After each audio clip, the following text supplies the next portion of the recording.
Rufus's life is a little rough right now. So is Malcolm's.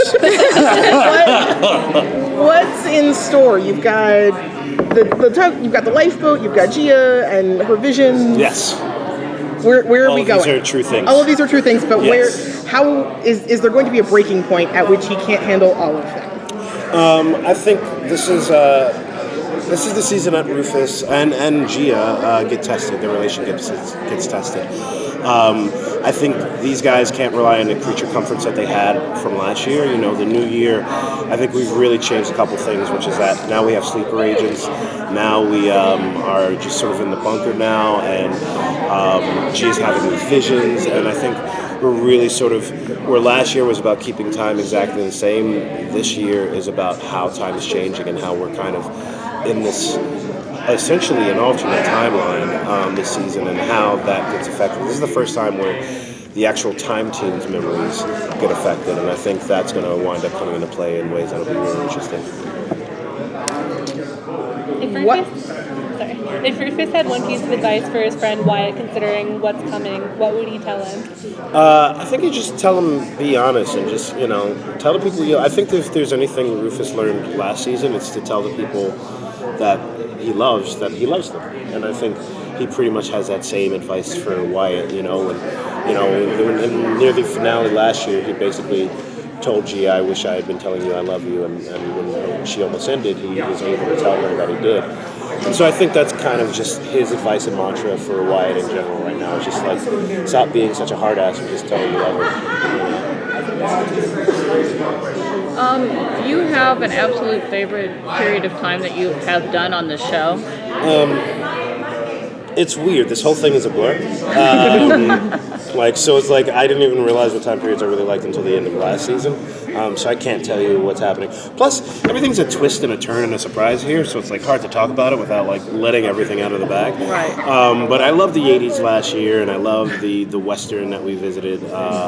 And this one is going to have some interesting times. Hollywoodland, I think, which is the upcoming episode, is probably our most straightforward, fun, comedic episode where we really sort of let loose.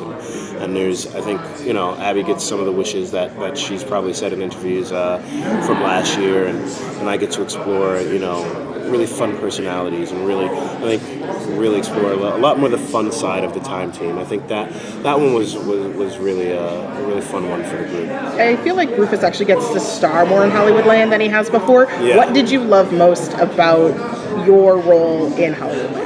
Hollywoodland was it was difficult as a character only because he doesn't particularly love to play front and center. So it was really weird to try and portray someone who's an introvert being extremely extroverted, which was fun and sort of challenging as an actor, and also giving a nod to Langston Hughes and learning a little bit about him was like super cool. And I always love that. I always love being able to give the new generation these heroes, particularly heroes of color, and learning about them. And so that was really a fun thing to have happen in that way. When are Rufus and Gia going to get some time alone? Is it smooth sailing for them? It is not smooth sailing for them. I think, it's cool because you see them as a couple, and I love seeing Rufus and Gia as a couple. I don't think you see characters like them portrayed particularly often and in love and fucking. So like that's kind of cool. But I think they're definitely going to be tested, and it's going to be, I think their relationship takes front and center in ways that you really don't expect. Yeah. You're like, what can I not? It's hard because they write twists at the end of every episode, and so like it's hard. I'm like, I can't.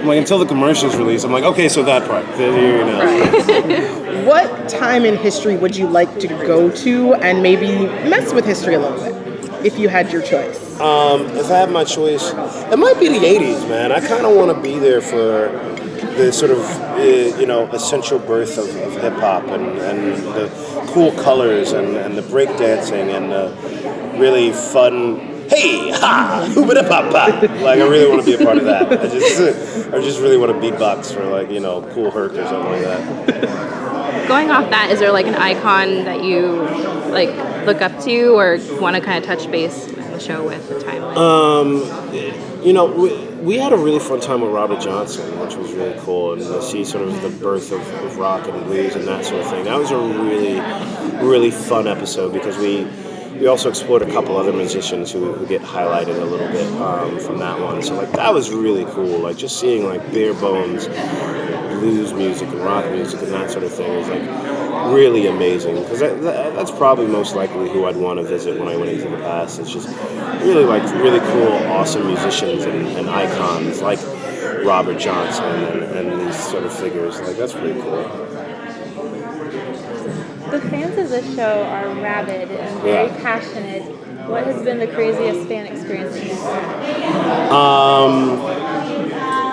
had? This is the first year. I feel like Matt's been through this, but this is the first year where there's like fans at airports, sort of a thing. Like, so that's weird. Where they're like, "Hey, Rufus, here's a picture of you." So like that's surprising. I'm not used to that. That's where I'm kind of like Rufus. I'm a little more of an introvert. Like I need very controlled environments for my fan interaction. But yeah, so like that's weird. But like most of the fan interaction with the show is like such out of love and you know such out of a nerd heart that like it's very easy to be open to it. You know? Do you have a pitch you want to make to Shawn and Eric about where you'd like to go in season 3? Yes, I want to visit Young Prince, which I think is like that's a TV show I'd watch. It's just like Young Prince, and it definitely has to be a cartoon episode. I don't know why or how we do it, but it's definitely Young Prince, and it's a cartoon. I mean, Eric's old show just did a Scooby-Doo episode. So. Yeah, they did like a Scooby-Doo Supernatural crossover, right? But yeah, so boom, do that. Shawn, right to the show. The Supernatural. I'll talk to him later. They had a Supernatural episode that they went from all these different TV thing. shows. More than one. They just went. No, it's only Scooby-Doo. Oh, there's one of those too? Yeah, it's this week. Oh, it's this week. That's Yeah, why they she's have on it. She's Scooby-Doo on it. and Paley. So, got it. So that's- Anything else? Like what else? What else can you tell? Hold on, let me see. Let me check my notes. I got a thing of what I'm allowed to say. I take notes on like the entire Tell us season. all of that. Yeah. Okay, so how do you feel as when you keep having to go in all these historic places where black people are not wanted? Yes. It keeps happening. Yes. And I feel really uncomfortable for Rufus every time it happens. What do you reach a point where Rufus has to say, can we just stop going to places where I'm going to get beat up or looked at? I always, well, then he'd never time travel. This is what it comes down to. I mean, well, you know, and that's also like the interesting thing why I was really attracted to the part in the first place is that they're not afraid to run headfirst into it, and they're also pretty subtle and smart about how to do it. You know, I think the reason why the show is so successful at doing this is because one, they want to talk about these things. I think, you know, the problem with sort of time travel, and I've been a fan of everything from Quantum Leap to Doctor Who and all of these things, is that I think white writers are afraid to interject people of color because then they have to deal with issues of racism. And this show isn't afraid to do that, and it's a family show. And, you know, I did not see the family aspect of it because in my head, I'm hearing all of the adult bad language I would be hearing in that time period, not realizing that, like, people are getting that without having to see me be beaten and called the N-word and see all these things.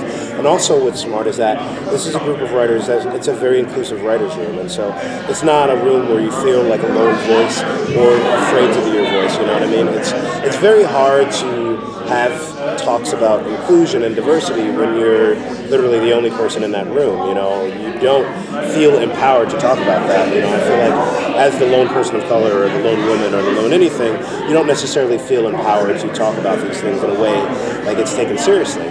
And I think because it is such an inclusive room, and because they do listen to us, you know, they do listen when I talk to them about certain issues, not simply about race, but in terms of character as well, I think it winds up creating a more fruitful, more in-depth, three-dimensional series, characters, and a more interesting writing overall that, you know, the industry is starting to realize that people do want to see all types of people and do want to hear voices, you know, and they understand that there are dangerous times and there are things that happen. And so, you know, black people existed before the 80s. Black people existed and had lives outside of just the civil rights movement. And people, we smiled. Like, Even though there's no pictures in the 1800s of like anyone smiling, we've had in-depth. Despite all of that, we've created music and art and families, and so that was always an intention I had with the show, is to show how much breadth and depth of life there are for people of color throughout time. Thank you so Pleasure. much. Thank you. Oh, thank you. Right. So, I just want to start by saying I was on your side the entire first season. I was like, I see what's going. Obviously. You're a smart dude. Now, are we going to eventually see where you got the diary? When you got Yes, in this season, by the episode 6 or 7, I can't remember now exactly, we will, Lucy got sick of it, and it was a really bad trip to the past, and she comes to Flynn and says, okay, no bullshit, sit down and tell me, how'd you get the diary? And I tell her. And that's as far as we're gonna go. Okay. But it's an interesting story that sets up kind of like the new third season, and it's changing of the rules, and it's like the future is going to bring new technological developments, and You may not I just can't say travel more than that. backwards. Sharon's You gonna may literally see a little shoot bit more forward, or the possibility of jumping forward. We'll see. It's like everything is open. But yeah, we definitely will see how Flynn ends up with the journal. Yeah. Do you at all have a desire to just steal the lifeboat this season? We've been discussing that, and Flynn tried so many times, and he had a better lifeboat. He didn't need a charger. He had a plutonium device that was actually, the lifeboat was always charged, and he had resources, and he was not able to bring his family back. So now in this situation, he knows if he steals the lifeboat, he doesn't have a support mechanism to maintain this kind of like crappy lifeboat. Because his lifeboat was so much more advanced. He's kind of like, first time he sits on this lifeboat, it's kind of like really? Is this thing gonna explode or something? It's kind of funny. So no, he kind of like thinks they figured out finally that Rittenhouse is a bad guy, and they're going after it. So he's like, they're aligning the interests, and he's going to be with them as long as they do the same thing that he wants to do. But how long that's going to take, we'll see. But for now he's going to be happy. But he's still in jail. He's going to come out soon. You're going to probably see him in about half an hour. Yeah. Flynn's priority has always been his family, but now he's sort of aligned with the time team. If he had a chance to get his family back, would he think twice about betraying the team? At this time, probably he would, because he knows, as we are going to see, I don't know where we are now, he knows that whatever's given can be taken as easy. So Rittenhouse, now with the lifeboat, they can actually bring his family back if they want, just to mess up the whole team and make Flynn, maybe they can blackmail Flynn with, we're going to bring your family back if you're going to damage the lifeboat or the time team. So there's a lot of possibilities. So he's definitely not going to do anything like that. He wants to play with time team and try to destroy Rittenhouse in the past, because that's the only way to get his family back. So he's not going to go try to do it like, kind of like small incisions here and there. They're really going for destruction of the Rittenhouse deeper in the past. And that way, if they complete that, one day they come back, things should be back to where they were. Speaking of old school Rittenhouse, I know you haven't had to interact with him. What do you think of what Lucy's grandfather is trying to do? Well, we have kind of detailed explanation in this season.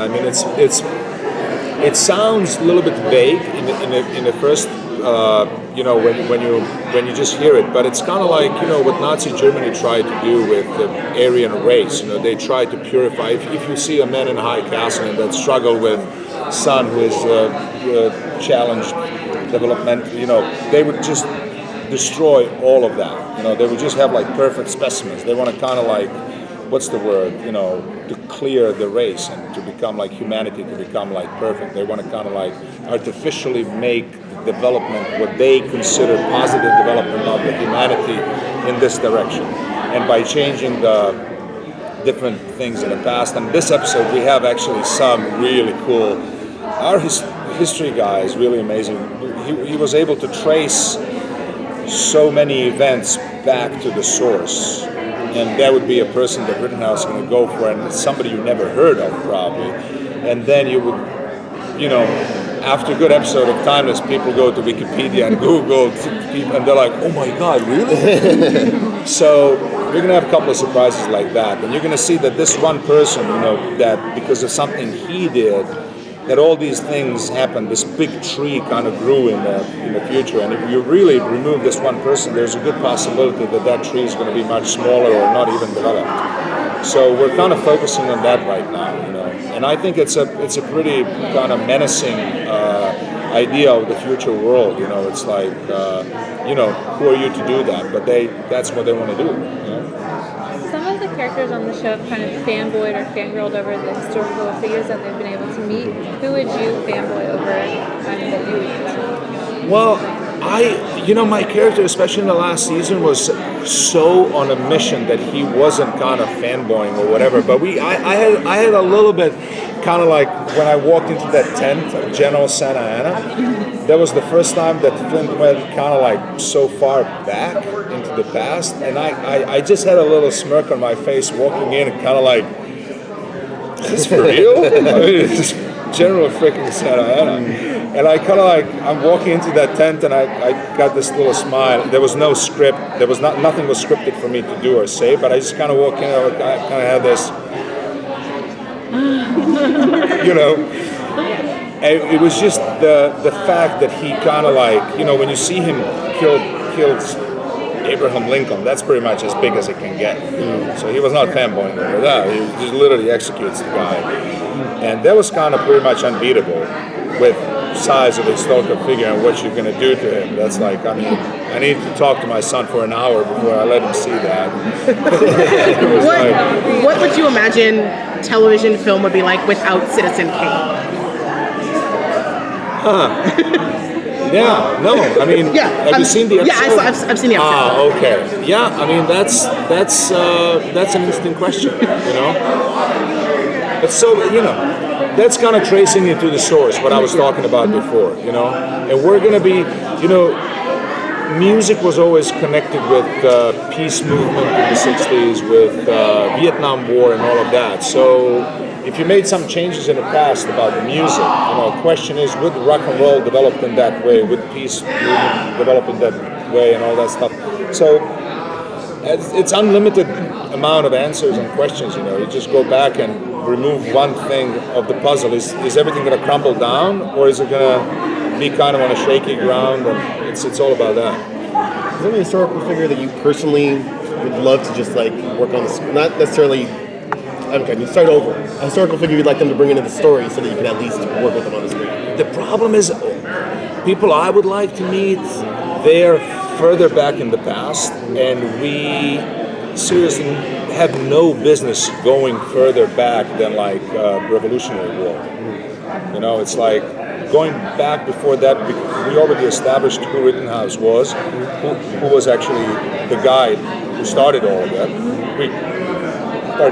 We killed the guy, and his line continues. You know, I mean, we could come up on something. You know, if the show continues. I think you bring Bonnie and Clyde into this whole thing. I mean, it seems like pretty much any. I'm more into kind of like, you know, if you talk about it, geeking into history, you know, I would kind of like to see Michelangelo. I would like to see, you know, safely, like building up the pyramids. I don't want to end up as a guy pushing the rock. You know what I mean? As an observer, I would like to see many things back in the past. You know, I would like to see Santorini. You know, was that real Atlantis or no, or was it just kind of like an island that Plato kind of built up the story, but it was actually Atlantis? You know, those things I would like to see. Like last kind of 200 years that are so close to me in a way. You know, I was born in a city, you know, like cathedral in my hometown was built in 1500s, you know. So it's kind of like, for me, that the last 200 years, we traced literally the house where my grandpa lived. So it was kind of like, it's too close to me, and I kind of think of history more from Renaissance back, Even like 17th century is still kind of like relatively fresh because, the city I was, you walk every day on like, everything looks like pretty much from the 16th century, my hometown. It's like all built in stone, and it's like unchanged, except you got like satellite dishes on it, and you got glass windows and stuff like that. But the houses and buildings are. So for me, from Renaissance back, Egypt, wouldn't you go outside of Troy on the last day and see, did they actually build a freaking horse? That would be cool. Thank you. Yeah, Odysseus, but that's the further back you go. I don't think, I need to talk to Shawn. Thank you. Annoying. You had to leave the bunker, but it didn't go very well. Yeah, I snuck. Okay. What is this? The blame No, game? there's no blame. Why didn't it go well, I wonder? I don't know. Who needed to stroke his ego? I did. Who didn't need to whip me in front of all my contemporaries? Who didn't need to break I me? didn't need to do that. You didn't need to do that. And also on a wide screen, do you remember? Because obviously behind me, Yes. there's a massive cinema screen. It was emasculating, and I'm sorry. Okay. Is that going to are you going to stay in the bunker now? And what's going to happen? Because that didn't go very well. I got no choice. Okay. I mean, we are... They're literally like, there are armed guards upstairs. I mean, it is not, there are alarms that go off. There's one lift. It's terrible. It's noisy. Yeah, it's noisy. But you all have lives, and you can't do anything. But we don't have lives anymore. Our life is the bunker. Because it's unsafe. It's basically witness protection in the bunker. Yes. Yeah, in a nuclear bunker, as you would want. I mean, she could have found somewhere nicer, I'm imagining. Because she's really high up in Homeland Security. You would have thought she would have found... No. It was short notice, man. The place was bombed. I needed to get you out. You call your real estate agent and ask her what's available. I've got no and money then get anymore. back to me. She won't be interested in me. I'm skint. And even my real estate has been blown to smithereens. Okay, check Airbnb. Airbnb bunker. Sleep seven people. Exactly. Some of them I'm dangerous. looking for a clubhouse. Yes. Strong locks on doors. Yeah, I mean, how 7 disparate people get on in a house is basically should be the other title of Timeless. Because we're all from very different disciplines and very different personalities, and suddenly we're like... And at some point, isn't it alcohol actually How does do you come read into 8? the bunker. Name your 8. Interesting. Flynn, Yeah. Jessica, you two. Oh, hang on. Where did you get Jessica from?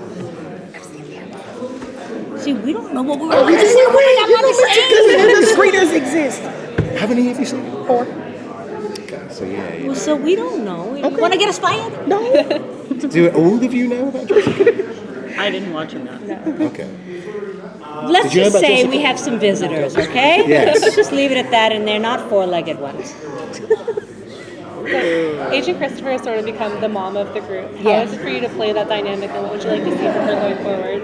I think when I first talked to Shawn and Eric, I said, I've been cast a lot as these badasses with blackberries and guns. But I said the way I can always understand these characters is as a mama bear. And I think it fits in perfectly that I've got to really take this protection of my team seriously, because Rittenhouse could grab any one of us at any point. So I think I go to some extreme lengths to protect everybody. The interesting thing about your characters was that she does go to extreme lengths, but she does it more and more and more and more. But at the beginning of season 1, it's functional. Why does your soldier boy? She's a historian. Mason's in your way. Rufus has got to do what he's got to do. I think my power is crystallized this year, and it's not as dissipated with having all of Homeland Security. So it's more my responsibility. Yes, but what I mean is, I think you start to take it personally. Oh, I do. Yeah. I do. I mean, I think I've taken all of these people out of their lives for the mission to protect America, kind of huge mission. Mm-hmm. And I think just like you would if you're a soldier and the leader of a troop, every life matters to you, and they've given up their lives. They're doing it for the sake of protecting America, and I appreciate all of that. And we've come to be surrogate family members too. Yeah. So. But that's the thing. I think it goes from being commander to mother. Yeah, I think more and more during season 2. Yeah, I think so, in a nice way. Yeah.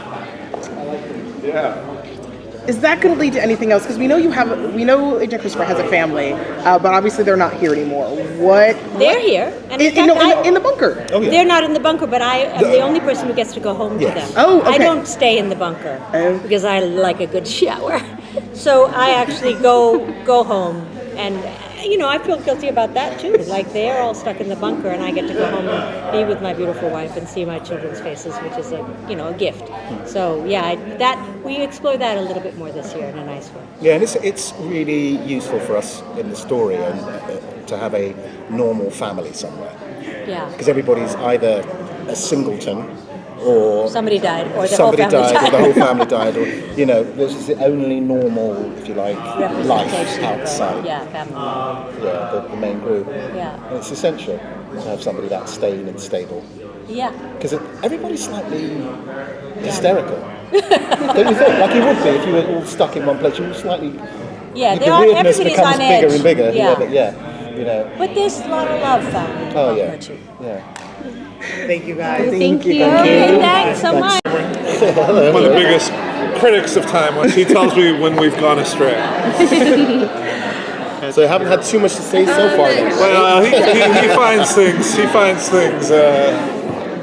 So the team seems to be stuck in the bunker. Are they going to stay there the rest of this season? They go somewhere every week. I mean, but you know what I mean.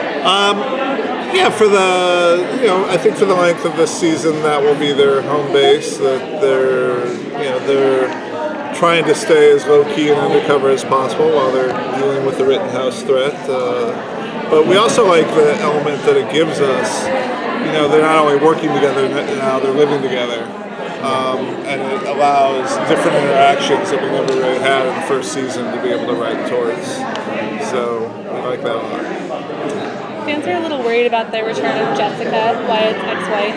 What do you have to say to fans about the journey that Wyatt and Lucy are on this season? Well, we're going to screen the episode here that airs tomorrow night, so I don't think it's going to be a secret too much longer that there is a return of Jessica.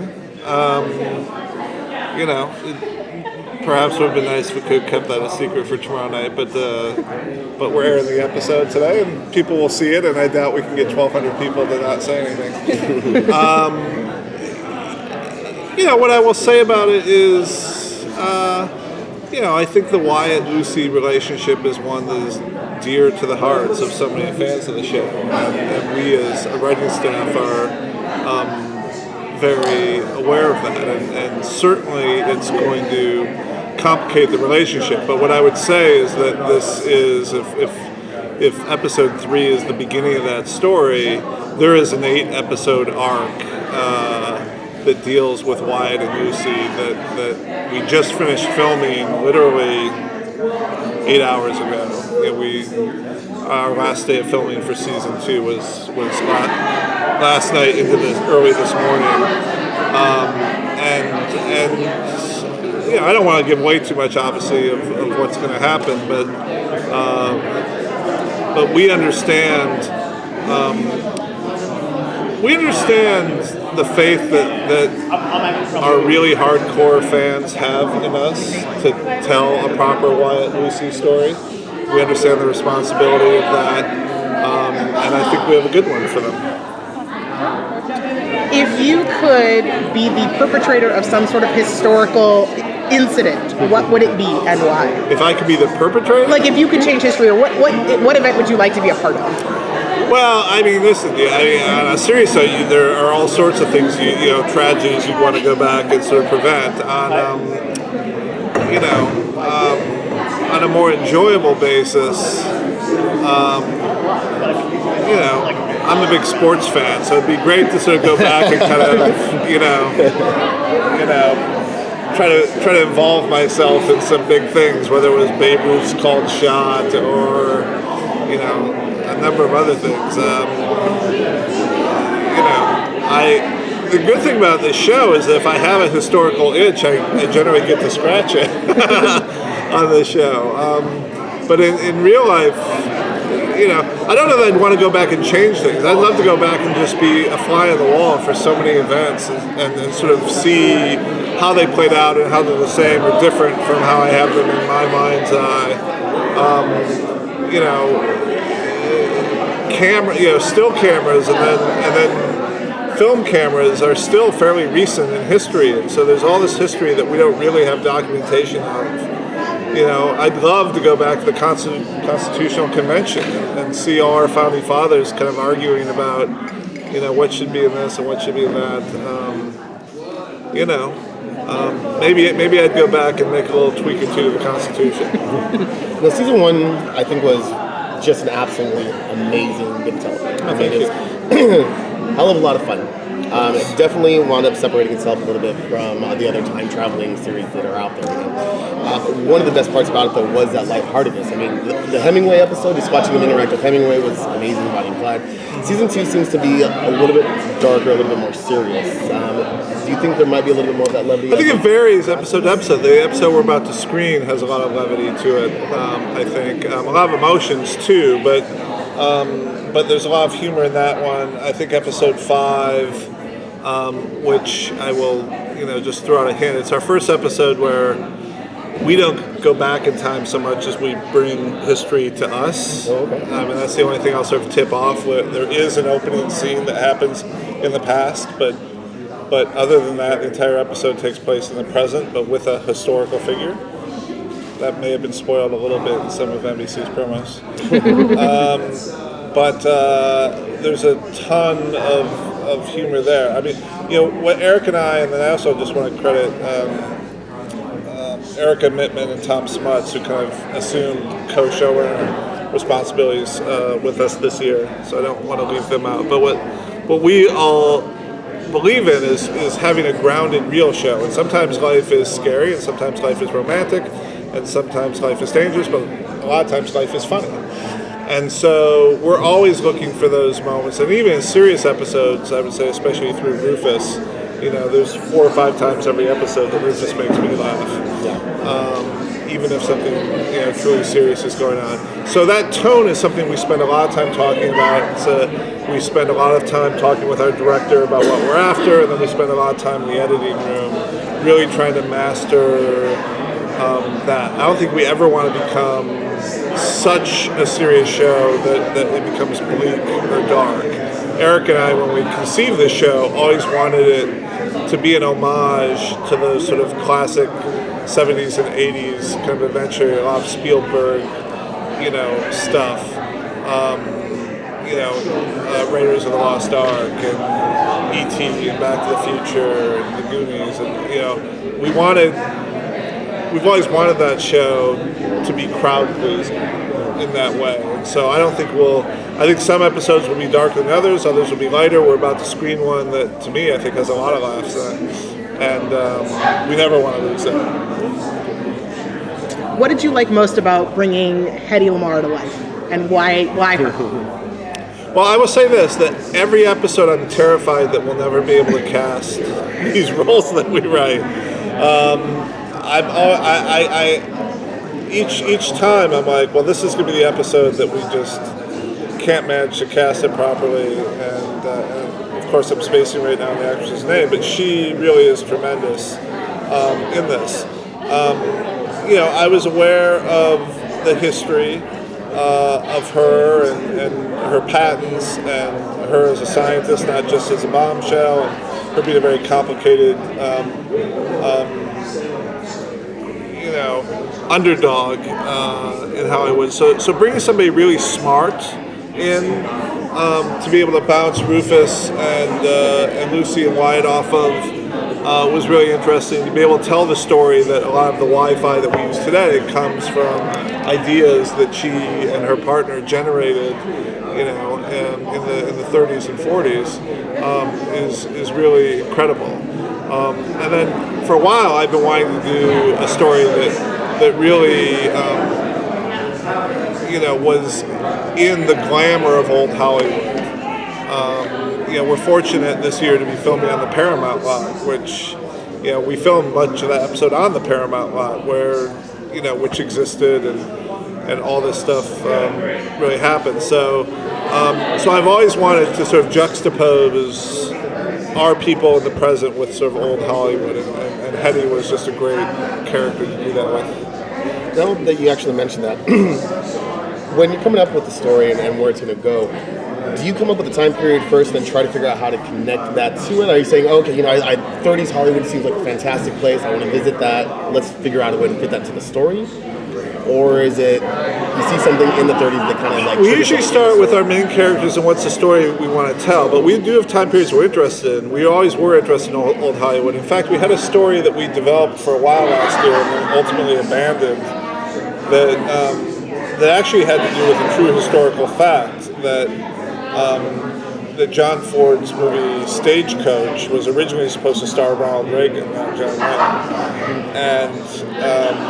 And we had a whole sort of thing about what we were going to do with the young Reagan and young John Wayne. And, well, no, Reagan's supposed to go on into politics, and John Wayne's supposed to be the movie star, and Rittenhouse was going to screw with that and, sort of flip it. And, oh my God, what's happening? And then we couldn't quite get that story right. But so that was definitely a place and time that we wanted to do. But usually we look at what is the emotional journey that our main characters are going through, and what's the right time period, and who are the right characters to intersect them with. So in this case, old Hollywood is one of the most romantic time periods you can imagine, and this episode sort of culminates in a sort of, growing Wyatt-Lucy attraction. And so putting them in one of the most glamorous, romantic time periods around, as their feelings for each other are coming to a head, was something that was interesting to us. Sometimes we'll just come up with a figure that we know we want to do a story around, but that person's life might span 15 or 20 significant years, and then we'll dial it down. But usually we start with what are the emotional journeys that we want to tell for Wyatt and Lucy and Rufus or anyone else who might be coming along in the lifeboat for that particular mission. Looking forward to... Thank you. Sorry. I'll do one more. I'm looking forward to the end of this season. What are you able to tease about that finale? Is it going to be a closed ending or more of a cliffhanger? In a strange way, I would say yes to both. There is a cliffhanger element to it, but I think I'll also feel... I really don't want to say too much about it. It's a big one. I'm really, really happy with how that script turned out. Obviously, we just finished filming last night, so I haven't seen it put together. But what I will say is that these 10 episodes, I think, really feel a whole with each other. There is a beginning, a middle, and end to this 10-episode season as it relates to a lot of storylines. So I know that's vague, which is probably disappointing or not helpful, because I really don't want to give away too much. And even saying that no, there's finality or no, there's a cliffhanger, I think sort of gives a little too much information. There's elements of both. But I will say in general, Eric and I do take the attitude that you have to plan for success. And so, we didn't write what we thought might or should be a series finale. We wrote what we thought was the best episode to end season 2 and to launch us into a season 3. So, thank you.